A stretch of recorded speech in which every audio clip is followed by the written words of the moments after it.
We've only been part of this landscape for a tiny blip of time. And you have to fill that void with your respect. And it's not just a commodity that you can buy and sell and trade. We're trying to be part of this landscape again. How does being by a Jeffrey Pine make you feel? And when I sit with people that share those values, it really makes me feel like I belong to this community. There's an experience that happened in my life where I went hunting. You know, there was a salmon, there was a deer, there was these animals, and my friend told me the story about, hey, when you take something from the land, you create a void, and you have to fill that void with your respect. But he didn't say define respect. He said, well, what does that mean to you? And so as I went on with my life, I realized that I had to give back, and what was I gonna do? And I started teaching kids, and I realized, well, this is a great way to give back, to fulfill that cyclical thing of giving back to nature. Buck, buck, buck! Come on, cow! Come on! We're in the business of land health, and we use animals as our primary tool for creating healthy landscapes. And one of our big pushes is a land ethic, creating a relationship with the landscape, trying to look at the land and see what it's telling us it needs, and trying to figure out how we can work with it. The land gives to us and gives us a means to live, and by us giving back to it and improve it, it's just going to make it better for us and the landscape. It's kind of like a give and take relationship. Well, the land inspires me every day. If it's just me going out and listening to the sounds, or feeling the texture of the bark, or running my hand across a stump and just realizing that we're only here for an instant, and sharing that with others, this celebration of the environment through art. The biggest thing is to realize that we're not as smart as we think we are, and we've only been part of this landscape for a tiny blip of time.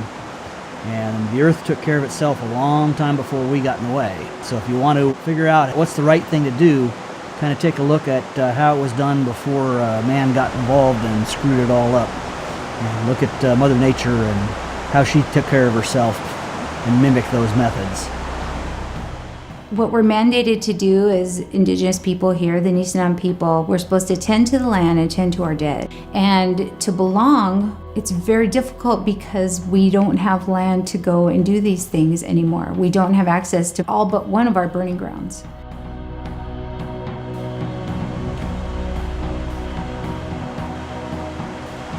I feel more like a visitor.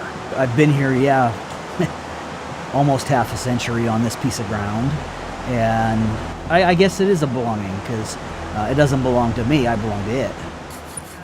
So we decided to make digging sticks with the kids. And we went out to go harvest these sticks. And when we got back, the kids were like, oh, this is mine. And I asked the kid, well, how come all of a sudden this has been growing here for 10, 15 years?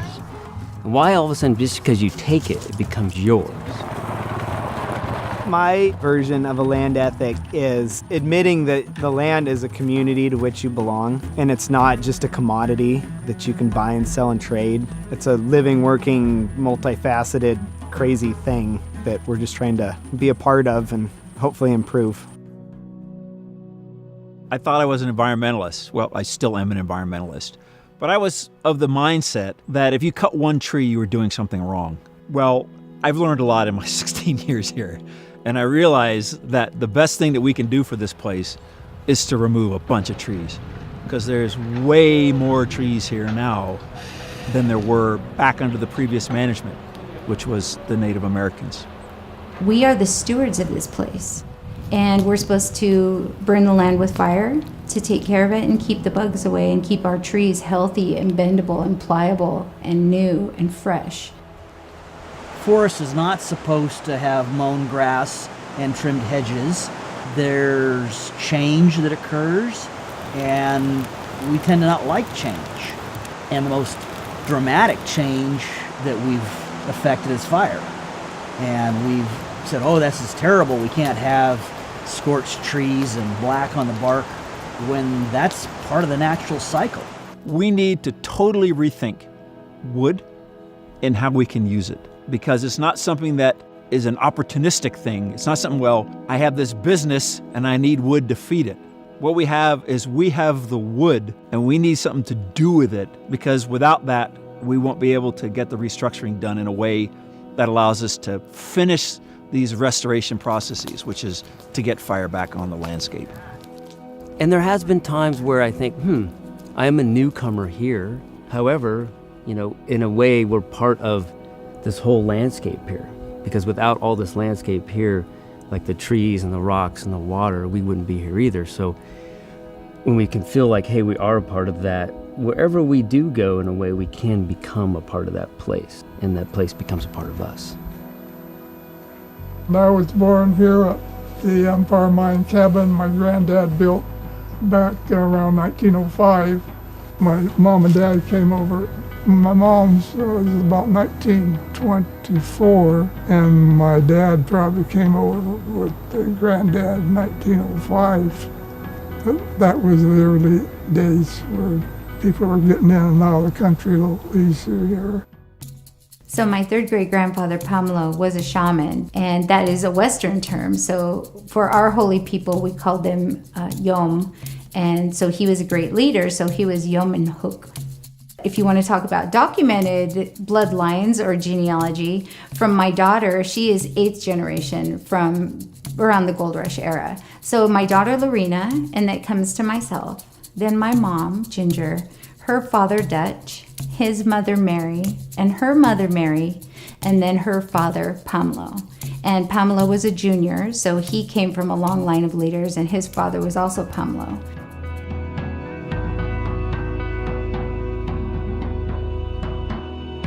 A place draws you in to create art. The place inspires the art. It is a site-specific work, and creating artwork to craft around that landscape is what I do. And just closing your eyes just for a minute and listening to all the beauty that's around you, the stream in the background, the rustling of the aspen trees that you might hear. I think like many people in the county, I've had to reinvent myself. And so my sense of purpose the last 10 years has really been about motivating people to feel great. And I've been able to do that in a lot of different ways. And one of the ways is gathering people in the community that have common interests around food and farming and supporting local food and farming businesses. And that gives me a great deal of pleasure and purpose.